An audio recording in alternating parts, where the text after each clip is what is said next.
கோயிலுக்குச் செல்லும் வழியில் மீனாவிடம் கோமதி பேசுகையில் மயில் தற்பொழுது உண்மையாகவே கர்ப்பமாக இருக்கும் விஷயத்தை மீனா உடைக்கிறார். ஆரம்பத்தில் இதை நம்ப மறுக்கும் கோமதி, மீனா நேரில் சென்று மருத்துவரிடம் உறுதிப்படுத்தியதை அறிந்ததும் அதிர்ச்சியடைகிறார். இந்த விஷயம் சரவணனுக்கும் தெரியும் என்பதைக் கேட்ட கோமதிக்கு அவன் மீது கோபம் வருகிறது. ஆனால் சரவணன் இந்த உண்மையை நம்பாமல் மயிலின் கேரக்டரை தப்பாக பேசியது மயிலுக்கு பெரிய மனக்காயத்தை ஏற்படுத்தியிருக்கிறது. மயிலின் அம்மா செய்த தப்புக்காக மயில் தண்டனை அனுபவிப்பதாக மீனா மனிதாபிமானத்தோடு அவளுக்கு ஆதரவாக பேசுகிறார். மறுபுறம் வீட்டில் கோமதியை காணவில்லை என்று குடும்பமே பதறுகிறது. பாண்டியன் மற்றும் மகன்கள் அனைவரும் சேர்ந்து தேடியும் கிடைக்காத நிலையில் பாண்டியனின் பிடிவாதமான குணமே இதற்கு காரணம் என்று செந்தில் ஆவேசமாக பேசுகிறார்.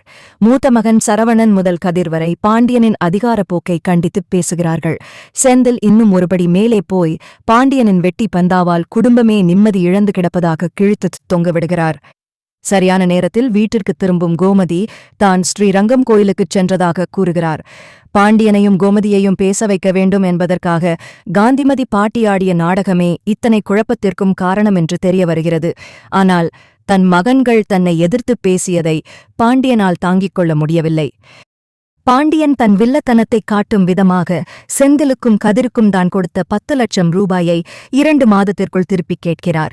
இதனால் ஆத்திரமடைந்த செந்தில் லஞ்சம் வாங்கியாவது பணத்தை திருப்பித் தந்துவிட்டு இந்த உறவையே முறித்துக் கொள்வதாக கூறி வெளியேறுகிறார். கதிரும் தன் தந்தையின் குணத்தை வெறுத்து இனி இந்த வீட்டில் இருக்க முடியாது என்று கூறி ராஜியை அழைத்துக் கொண்டு வீட்டை விட்டு வெளியேறுகிறார். சரவணன் தடுத்தும் பாண்டியன் தன் பிடிவாதத்தை விடவில்லை. பாண்டியனின் இந்த ஆணவப் பேச்சு ஒட்டுமொத்த குடும்பத்தையும் சிதறச் செய்திருக்கிறது. அடுத்து என்ன நடக்கப் போகிறது என்பதை பார்க்க ஆர்வமாக இருக்கிறது. செந்தில் லஞ்சம் வாங்கி சிக்கலில் மாட்டிக்கொள்வாரா அல்லது கதிர் சுயமாக முன்னேறி பாண்டியனின் முகத்தில் பணத்தை எறிவாரா என்பது பற்றி பார்ப்போம். பாண்டியன் போட்ட இந்த அதிரடி தண்டனையால் ஒட்டுமொத்த குடும்பமே நிலை தடுமாறி போயிருக்கிறது. கதிர் மற்றும் ராஜி இருவரும் வீட்டை விட்டு வெளியேறியது கோமதிக்கு மிகப்பெரிய இடியாக அமைந்தது. பெத்த பிள்ளைகளிடம் கொடுத்த பணத்தை திருப்பிக் கேட்கும் அளவுக்கு உன் மனசு கல்லாகிப் போச்சே என்று கோமதி கதறி அழுதும் பாண்டியன் தன் முடிவில் பின்வாங்கவில்லை. தன் கௌரவம்தான் முக்கியம் என்பதில் அவர் உறுதியாக இருக்கிறார். வீட்டை விட்டு வெளியேறிய கதிர் தன்மானத்திற்காக எதையும் சந்திக்கத் தயாராகிறான். ராஜி அவனுக்கு பக்கபலமாக இருந்தாலும் அடுத்த வேளை சாப்பாட்டிற்கும் தங்குவதற்கும் அவர்கள் படும் கஷ்டம் பார்ப்பவர்களுக்கு பரிதாபமாக இருக்கிறது. அதே சமயம் செந்தில் அந்த 10 லட்சம் ரூபாயை தயார் செய்ய வேண்டும் என்ற வெறியில் அலுவலகத்தில் வரும் குறுக்கு வழிகளை பயன்படுத்தத் துணிகிறான். இது அவனை ஒரு பெரிய ஆபத்தில் கொண்டு போய்விடும் போலத் தெரிகிறது. இன்னொரு பக்கம் மயில் கர்ப்பமாக இருக்கும் விஷயம் மெல்ல மெல்ல மற்றவர்களுக்கும் தெரிய வரப்போகிறது. இதை கேள்விப்பட்டால் பாண்டியன் இன்னும் எப்படி ரியாக்ட் செய்வார் என்பதுதான் தற்போதைய பெரிய கேள்வி. மயிலின் நிலைமை ஒருபுறம், மகன்கள் பிரிந்து சென்றது மறுபுறம் என பாண்டியன் ஸ்டோர்ஸ் குடும்பம் இப்போது மிகப்பெரிய சோதனையை சந்தித்து வருகிறது. பாண்டியன் தன் தவறை உணர்ந்து பிள்ளைகளைச் சேர்த்து வைப்பாரா அல்லது இந்த விரிசல் இன்னும் அதிகமாகுமா என்பதை பொறுத்திருந்துதான் பார்க்க வேண்டும். பாண்டியனின் இந்த அதிரடி முடிவால் சிதறிய குடும்பம் இப்போது அடுத்தடுத்த இக்கட்டான கட்டங்களை நோக்கி நகர்கிறது. வீட்டை விட்டு வெளியேறிய கதிரும் ராஜியும் ஒரு சிறிய அறையை வாடகைக்கு எடுத்து தங்குகிறார்கள்.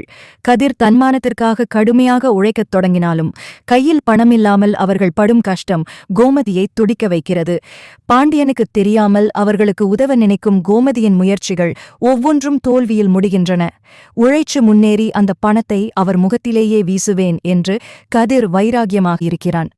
அதே சமயம் செந்தில் அந்த பணத்தை திரட்டத் தவறான வழியை தேர்ந்தெடுக்கிறான்.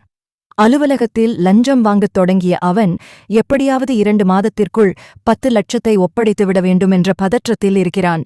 இது ஒரு பெரிய சிக்கலில் போய் முடியும் என்பதை அவன் உணரவில்லை. பாண்டியன் தன் ஈகோவினால் வீட்டின் ஒவ்வொரு மூலையிலும் தனிமைப்பட்டுப் போகிறார். சரவணன் மட்டும் அவர் பக்கம் இருந்தாலும் அவரும் மனதுக்குள் மயிலின் கர்ப்பத்தை பற்றிய உண்மையை சொல்ல முடியாமல் தவிக்கிறார். இந்தச் சூழலில் கோமதிக்கு மயில் கர்ப்பமாக இருக்கும் விஷயம் முழுமையாகத் தெரிந்திருப்பதால் அவர் அந்த ரகசியத்தை எப்படி வெளிப்படுத்தப் போகிறார் என்பதே பெரிய எதிர்பார்ப்பாக இருக்கிறது. ஒருவேளை மயில் கர்ப்பமாக இருப்பது உறுதியாகத் தெரிந்தால் பாண்டியன் அதை தன் கௌரவப் பிரச்சனையாக பார்ப்பாரா அல்லது தன் வாரிசு என்ற பாசத்தில் இளகுவாரா என்பதுதான் இனி வரும் கதையின் முக்கிய திருப்பமாக அமையும். பாண்டியன் கொடுத்த நெருக்கடியால் குடும்பமே ரணகளமாகிக் கிடக்கிறது. வீட்டை விட்டு வெளியேறிய கதிரும் ராஜியும் ஒரு பழைய வீட்டில் தஞ்சம் புகுந்தாலும் கதிரின் வைராகியம் குறையவில்லை. ராஜிக்கு இது பெரிய மனவருத்தத்தை தந்தாலும் கதிரின் தன்மானத்திற்காக அவள் எல்லா கஷ்டங்களையும் பொறுத்துக் கொள்கிறாள். கதிர் பல இடங்களில் வேலை தேடி அலைகிறான். எப்படியாவது அந்த பணத்தை திருப்பித் தந்துவிட வேண்டும் என்பதே அவன் முழுநேர சிந்தனையாக இருக்கிறது. அதே சமயம் செந்தில் தான் எடுத்த முடிவில் மிக தீவிரமாக இருக்கிறான். லஞ்சப் பணத்தை சேர்த்து எப்படியாவது 10 லட்சத்தை பாண்டியன் முன்வைக்க வேண்டும் என்று துடிக்கிறான். ஆனால் செந்திலின் இந்த மாற்றம் மீனாவுக்கு பெரிய சந்தேகத்தை ஏற்படுத்துகிறது. உனக்கு ஏது இவ்வளவு பணம் என்று அவள் கேட்கும் கேள்விகளுக்கு செந்தில் மழுப்பலாக பதில் சொல்கிறான். இது அவர்கள் இருவருக்கும் இடையே ஒரு விரிசலை உண்டாக்குகிறது. மறுபுறம் பாண்டியன்தான் செய்தது சரிதான் என்பது போல் வெளியில் காட்டிக்கொண்டாலும் உள்ளுக்குள் மகன்கள் போன வருத்தத்தில் தவிக்கிறார். கோமதி அவரிடம் பேசுவதையே நிறுத்திவிட்டதால் வீட்டில் ஒரு மயான அமைதி நிலவுகிறது. இந்தச் சூழலில் மயில் கர்ப்பமாக இருக்கும் விஷயம் எப்படியாவது பாண்டியன் காதுக்குச் சென்றால் அவர் நிச்சயம் சரவணனை தான் குற்றவாளியாக பார்ப்பார். மயில் தரப்பில் அவள் குழந்தையை வைத்து எந்த நாடகமும் ஆட விரும்பவில்லை என்பதில் உறுதியாக இருக்கிறாள். ஆனால் சரவணன் சொன்ன அந்த வார்த்தைகள் அவளை இன்னும் காயப்படுத்திக் கொண்டே இருக்கின்றன. இந்த உண்மை வெளியே வரும்போது பாண்டியன் ஸ்டோர்ஸ் குடும்பத்தில் மீண்டும் ஒரு பெரிய பூகம்பம் வெடிப்பது உறுதி. செந்தில் லஞ்சம் வாங்கும் விஷயம் வெளியே தெரிந்தால் பாண்டியன் அவரை மன்னிப்பாரா அல்லது என் கௌரவத்தை கெடுத்துவிட்டான் என்று இன்னும் கோபப்படுவாரா என்று பார்ப்போம். பாண்டியனின் பிடிவாதத்தால் குடும்பம் சிதறிப் போயிருக்கும் நிலையில் இப்போது ஒவ்வொருவர் வாழ்விலும் போராட்டங்கள் தீவிரமடைந்துள்ளன. வீட்டை விட்டு வெளியேறிய கதிர் பகுதி நேர வேலைகள் செய்தாவது பணத்தை சேர்த்துவிட வேண்டும் என்று ஓயாமல் உழைக்கிறான். ராஜி தன் பங்கிற்கு சிறு சிறு வேலைகளைச் செய்து அவனுக்கு பக்கபலமாக இருக்கிறாள். இவர்களின் கஷ்டத்தை பார்க்கும் கோமதி ரகசியமாக உதவி செய்ய முற்படுகிறார். ஆனால் அப்பாவோட பணத்தை அவர் முகத்துல வீசும் வரைக்கும் நான் யாரோட உதவியையும் எதிர்பார்க்க மாட்டேன் என்று கதிர் வைராகியமாக மறுத்துவிடுகிறான். அதே சமயம் செந்தில்தான் எடுத்த குறுக்கு வழியில் வேகமாக முன்னேறுகிறான். லஞ்ச பணத்தை சேகரித்து 10 லட்சத்தை நெருங்கிவிட்டாலும் அவனது மனசாட்சி அவனை உறுத்திக் கொண்டே இருக்கிறது. மீனாவுக்கு செந்திலின் நடவடிக்கைகளில் சந்தேகம் வலுக்கிறது. நம்ம கஷ்டப்பட்டாலும் பரவாயில்லை, தப்பான வழியில வர்ற பணம் நமக்கு வேணாம் என்று அவள் எச்சரித்தும் பாண்டியனை அடக்க வேண்டும் என்ற வெறியில் செந்தில் அதை துச்சமாக நினைக்கிறான். மறுபுறம் பாண்டியன் தான் சொன்ன சொல்லை காப்பாற்ற மகன்கள் பணம் தருவார்களா என்று காத்துக் கொண்டிருக்கிறார். ஆனால் கோமதி இப்போது அமைதியாக இல்லை. உங்க பணத்தை விட உங்க பசங்க தான் உங்களுக்கு பெருசா தெரிஞ்சிருக்கணும். ஆனா நீங்க பணத்துக்காக பெத்தவங்களையே தெருவுல நிக்க வச்சிட்டீங்க என்று பாண்டியனை வார்த்தைகளால் வருத்தெடுக்கிறார். இந்தச் சூழலில் மயிலின் கர்ப்பம் பற்றிய உண்மை மெல்ல மெல்ல கசியத் தொடங்குகிறது. சரவணன் ஒரு பக்கம் குற்ற உணர்ச்சியில் தவிக்க, மயில் யாரிடமும் எந்த உதவியும் கோராமல் தன் கௌரவத்தை காக்கப் போராடுகிறாள். இந்த உண்மை பாண்டியனுக்கு தெரிய வரும்போது அவர் மனிதாபிமானத்துடன் நடப்பாரா அல்லது மீண்டும் ஒரு கௌரவப் போரை தொடங்குவாரா என்பதுதான் கதையின் அடுத்த பெரிய திருப்பம். செந்தில் லஞ்சம் வாங்கிய விஷயம் அலுவலகத்தில் தெரிந்து அவன் வேலைக்கு ஆபத்து வருமா என்று பார்ப்போம்.